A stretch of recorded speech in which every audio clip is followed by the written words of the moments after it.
Bayangkan, saat jutaan rakyat berjuang demi sesuap nasi, ada 400 triliun rupiah uang rakyat yang hanya tidur di bank. Tidak dipakai, tidak menyentuh kesejahteraan siapapun.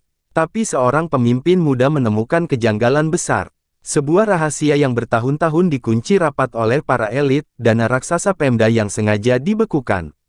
Ketika ia mengungkap fakta itu ke publik, negeri ini langsung gempar.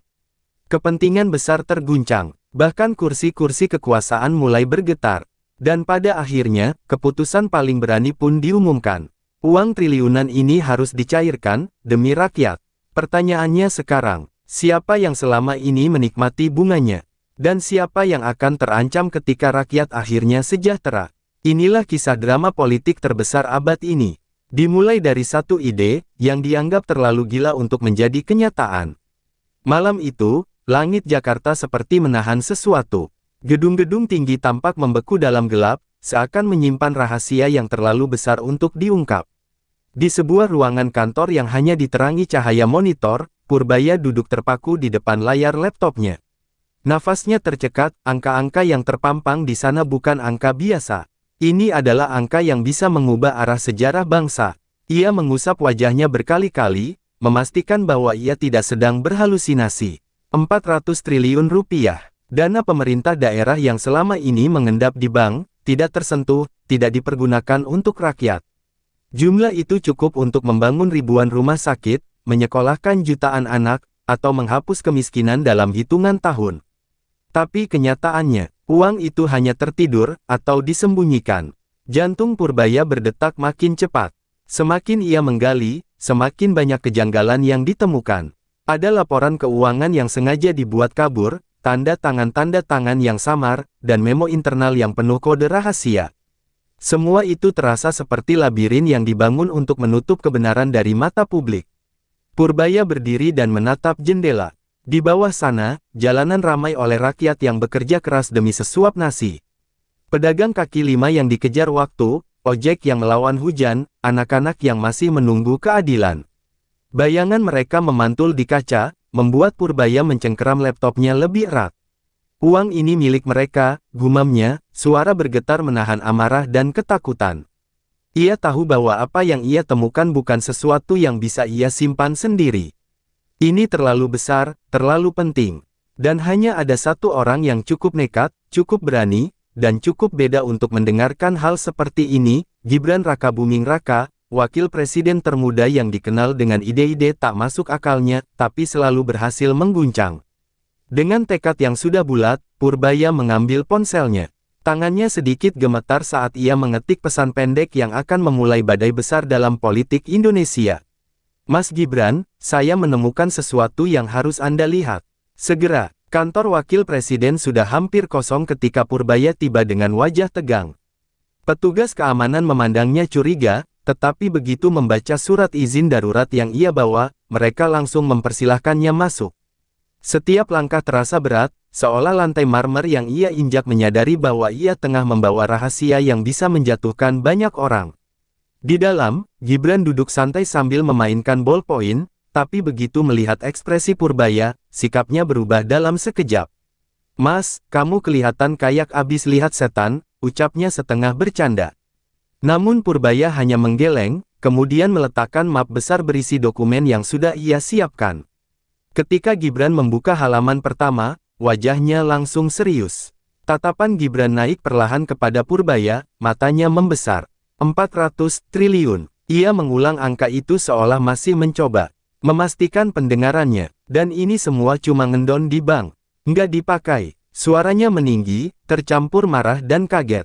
Ruangan mendadak dipenuhi atmosfer berbeda, bukan lagi pertemuan biasa, melainkan awal perubahan besar. Purbaya menjelaskan semua temuan, jalur-jalur uang yang sengaja dibuat rumit, dan bagaimana dana tersebut bisa membangunkan ekonomi rakyat jika digunakan dengan benar. Gibran mendengarkan tanpa memotong sedikit pun, ketukan ballpointnya kini berhenti total. Semakin jauh cerita berjalan, semakin gelap ekspresinya.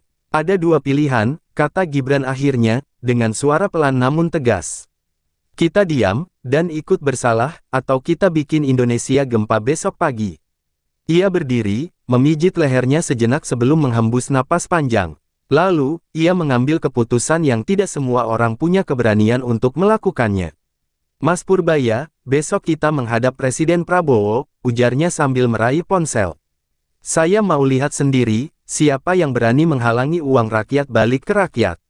Dan malam itu, Purbaya sadar, badai yang ia mulai, baru saja menemukan angin paling kencang untuk bertiup. Pagi itu, istana kepresidenan terasa lebih dingin dari biasanya. Para ajudan bergerak cepat, seolah mengetahui bahwa hari ini akan terjadi sesuatu yang menentukan. Gibran dan Purbaya berjalan berdampingan, namun masing-masing menahan napas. Tidak ada ruang untuk salah langkah ketika yang mereka bawa adalah kebenaran yang bisa mengubah nasib bangsa. Ruang kerja Presiden Prabowo tampak megah, namun auranya menekan siapapun yang memasuki. Prabowo duduk tegap, kedua tangannya menyilang di atas meja kayu kokoh. Ada apa sampai minta rapat mendadak begini? Suaranya berat, seperti gemuruh sebelum petir. Gibran memberi isyarat pada Purbaya untuk mulai menunjukkan data yang telah ia siapkan. Saat angka 400 triliun muncul jelas di layar presentasi, Prabowo terdiam. Wajahnya tidak menunjukkan ekspresi apapun, hening, tapi penuh badai dalam pikirannya. Tidak ada yang berani bicara. Bahkan jam dinding pun terdengar jauh lebih keras dari biasanya. Purbaya bisa mendengar detak jantungnya sendiri. Akhirnya Prabowo menghela napas panjang. Jadi, selama ini uang rakyat ditahan segitu banyaknya. Sementara rakyat masih banyak yang makan pun susah. Nada suaranya berubah menjadi getir. Matanya menajam, seperti singa yang baru sadar ada mangsanya yang bermain di belakang punggungnya. Tiba-tiba, Prabowo berdiri dan menepuk meja dengan keras. Purbaya tersentak, dan berkas-berkas di atas meja bergetar. Kalau benar ini semua, maka kita tidak bisa diam. Serunya lantang, sorot matanya penuh api. Saya tidak peduli siapa yang akan marah. Dana itu harus segera cair, demi rakyat. Gibran tersenyum tipis namun tegang. Ia tahu keputusan itu baru awal dari peperangan besar. Prabowo lalu menunjuk Purbaya langsung di mata. Mulai hari ini, kamu bersama kami. Jaga data ini, kita akan lawan siapapun yang menghalangi. Indonesia harus sejahtera, bukan hanya orang yang duduk di atas uang rakyat. Dan dengan itu, perintah pertama untuk membongkar dana 400T resmi dimulai. Ketika instruksi Presiden Prabowo resmi turun untuk mencairkan dana mengendap 400 triliun, suasana politik di seluruh daerah mendadak memanas. Para kepala daerah, yang selama ini nyaman menguasai anggaran, merasa keputusan ini adalah ancaman langsung terhadap kekuasaan mereka.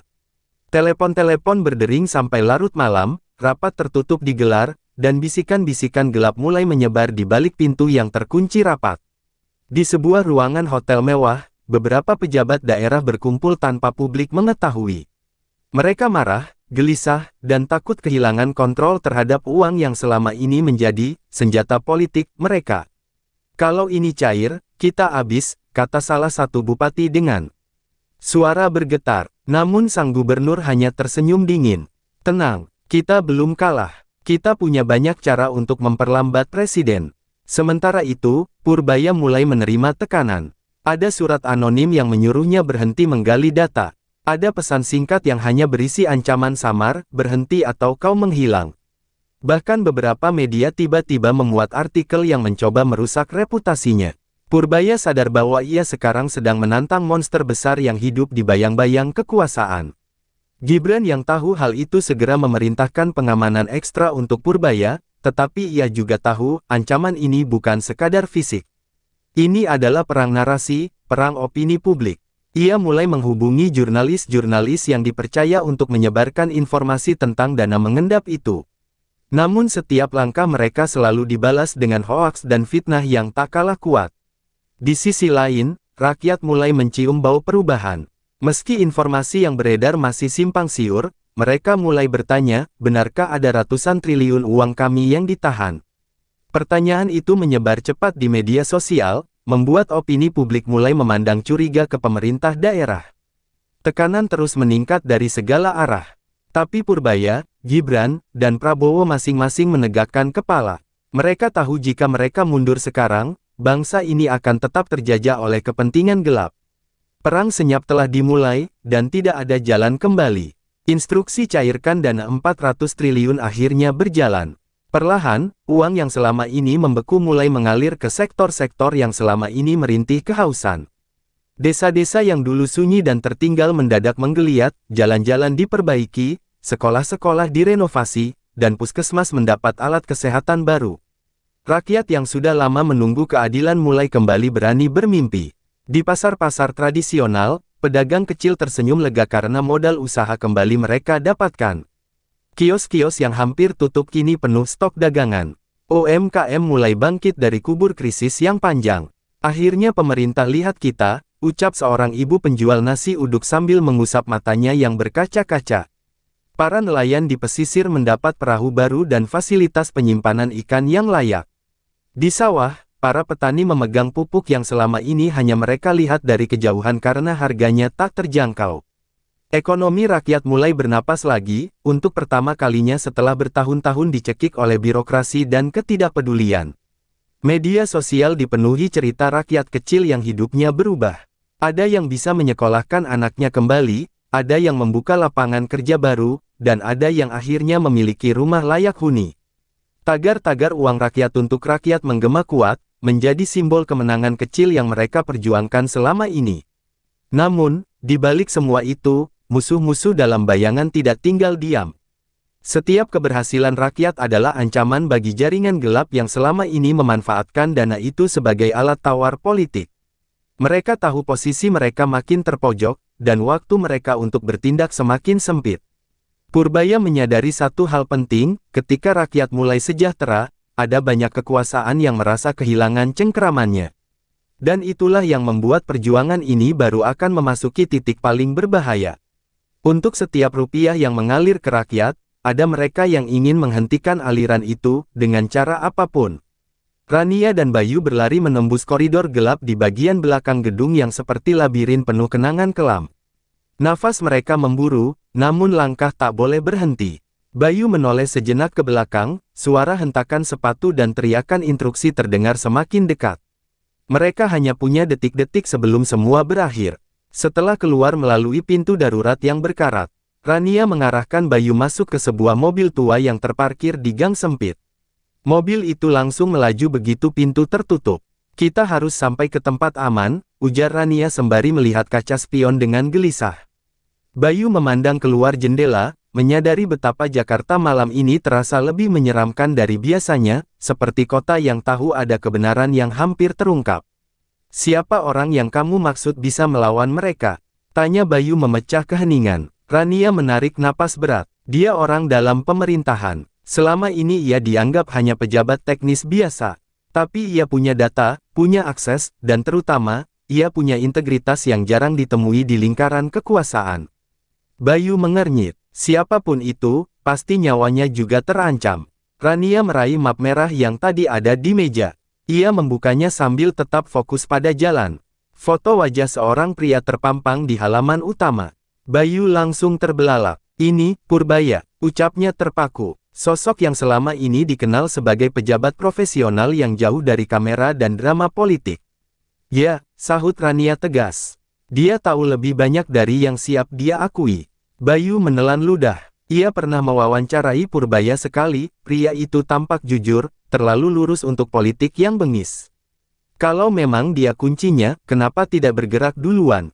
Tanya Bayu. Rania menatap lurus ke depan, suara rendah namun penuh ngeri. Karena ia sedang diawasi, dan ia menunggu momen yang tepat sebelum menyerang.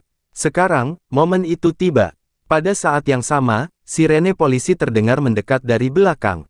Lampu merah dan biru menari liar di kaca spion. Namun bukan polisi biasa, logo Satuan Rahasia Pemerintah terpasang jelas.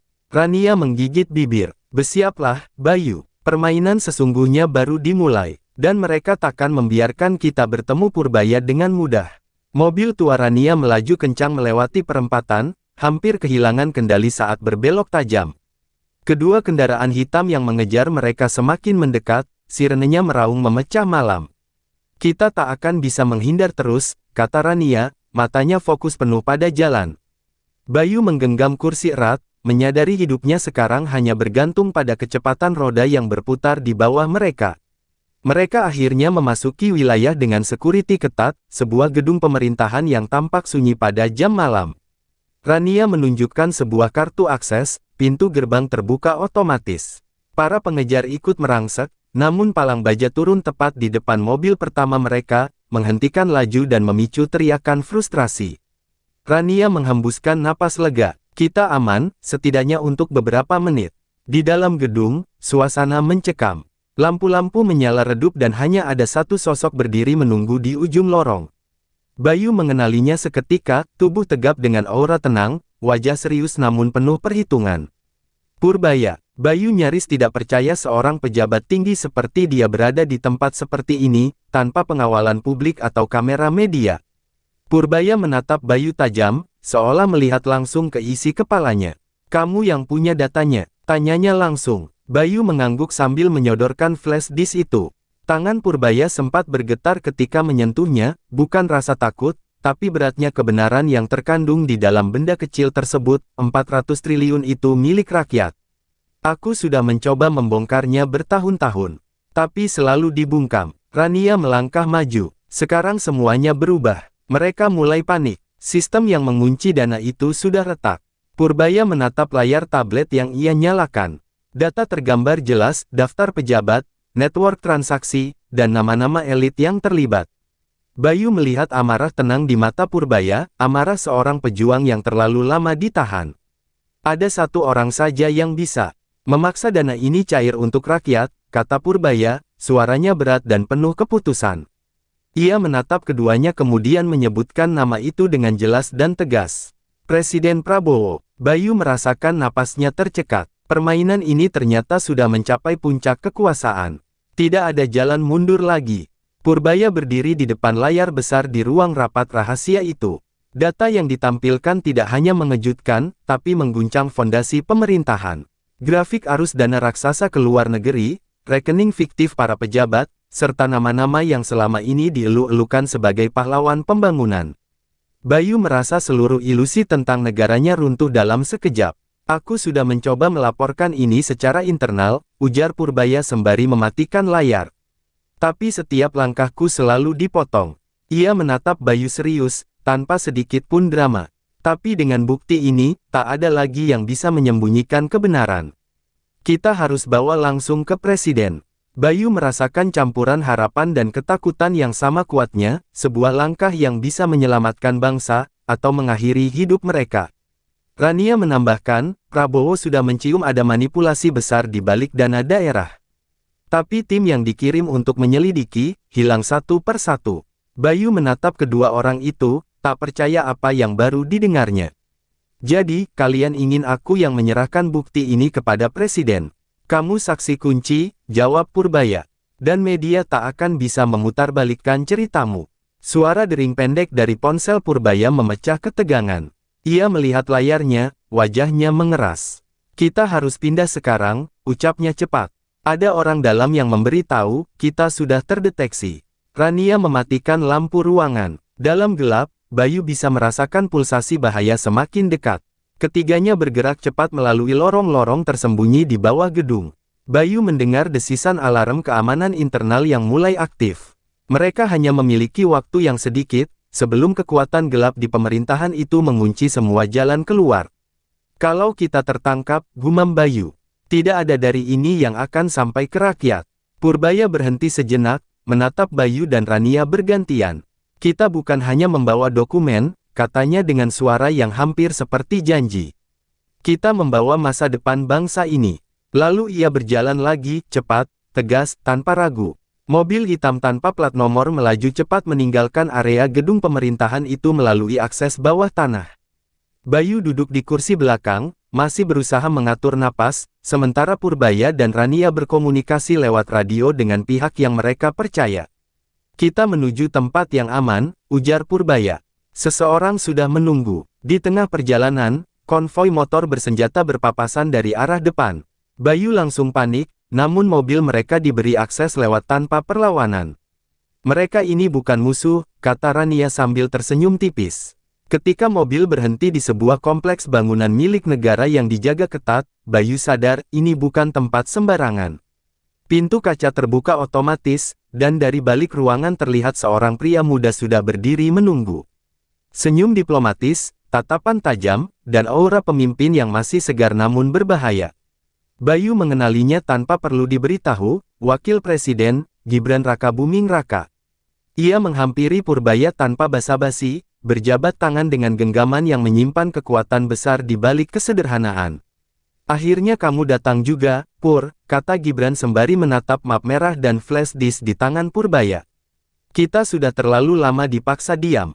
Bayu terkejut. Ia tidak pernah membayangkan kedekatan keduanya begitu dalam. Ternyata, perjuangan ini sudah hidup jauh sebelum ia menyadarinya. Mas Bayu, Gibran menoleh padanya. Terima kasih sudah berani membuka mata.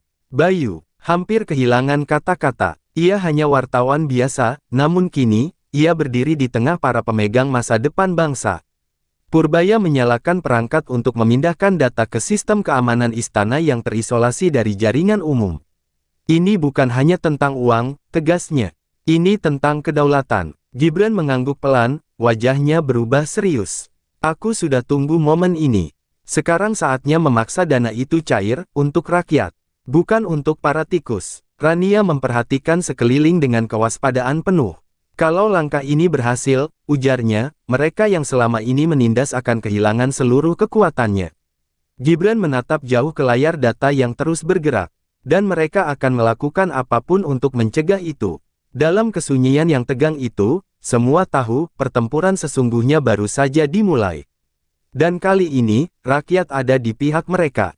Begitu perintah presiden dikirim ke sistem nasional, semua jaringan keuangan pemerintah daerah berbunyi alarm merah. Rekening dibekukan, akses pejabat-pejabat korup diputus mendadak.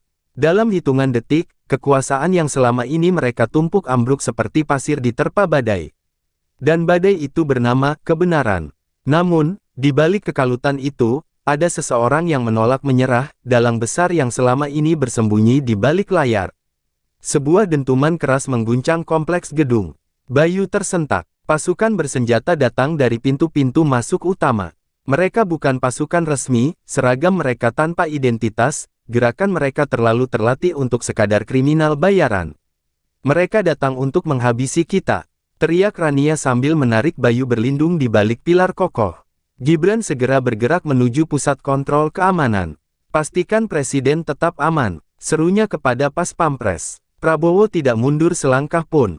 Ia berdiri tegak, memandang langsung ke arah pintu yang mulai ditembak bertubi-tubi. Ini harga yang memang harus dibayar, gumamnya tanpa gentar. Mereka ingin menjerat bangsa ini, tapi hari ini, kita putus tali itu. Purbaya mengambil alih monitor besar, menunjukkan lokasi infiltrasi musuh. Mereka menyerang bagian barat dan timur. Tujuan utama, menghapus data yang kita miliki. Bayu merasakan tubuhnya gemetar, tetapi ia tahu, ia bukan lagi sekadar saksi. Ia bagian dari perjuangan ini. Aku akan ke server backup, katanya. Informasi ini tidak boleh hilang. Purbaya mengangguk bangga, seolah mengesahkan keberaniannya. Ledakan lain terdengar, lebih dekat, lebih mematikan. Suara alarm di seluruh gedung berubah semakin nyaring. Prabowo memerintahkan, tutup seluruh akses. Jangan beri mereka kesempatan kabur. Rania menembakkan pistol ke arah penyusup pertama yang berhasil menjebol pintu. Suara tembakannya memecah ketakutan menjadi tekad. Mereka pikir bisa hentikan rakyat. Teriaknya lantang. Dalam kekacauan itu, Gibran mendapatkan jalur komunikasi aman. Ia menyalakan mikrofon, suaranya direkam untuk disiarkan ke seluruh negeri pada saat yang tepat. Rakyat Indonesia berhak tahu kebenaran ini. Semua yang hadir menyadari, jika mereka berhasil bertahan, sejarah akan berubah selamanya. Pengepungan semakin sengit, namun pasukan elit keamanan negara akhirnya tiba sebagai bala bantuan.